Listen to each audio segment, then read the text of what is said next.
Okay, now we'll talk about Chapter 5. Um, there are a number of business problems that can be represented graphically as networks. Okay, and this chapter is going to focus on several of such problems.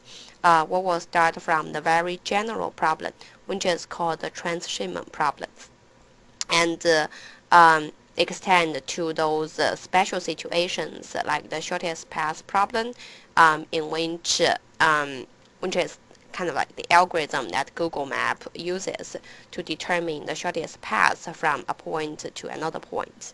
A maximum flow problems in which the maximum number of volumes or cars, like oils that can go through an entire network.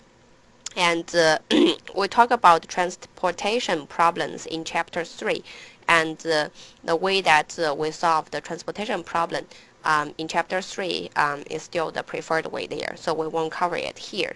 And then we'll talk about some generalized network problems in which flows on the arcs on the way, for example, from the between two nodes may change.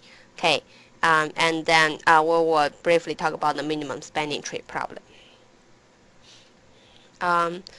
So for any network problem, um, the problem can be represented as connection of nodes and connected by arcs.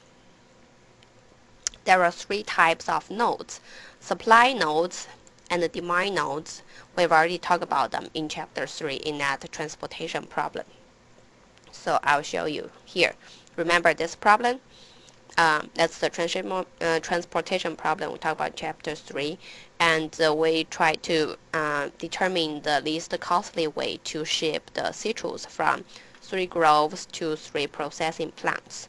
And we set those groves as 3 supply nodes. Okay, and those processing plants to be the demand nodes. And we're trying to determine how many to ship on each of those arcs.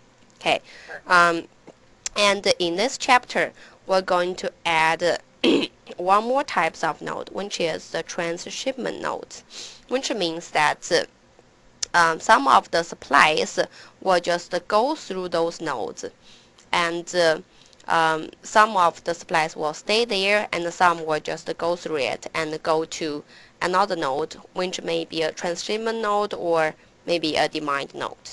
Okay, and we'll illustrate this with our next example.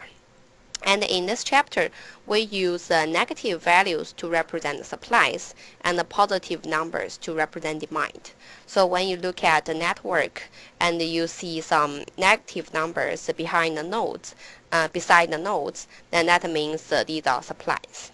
Okay, so for example here, the supplies on these nodes, if we change it to the format, we would do like this.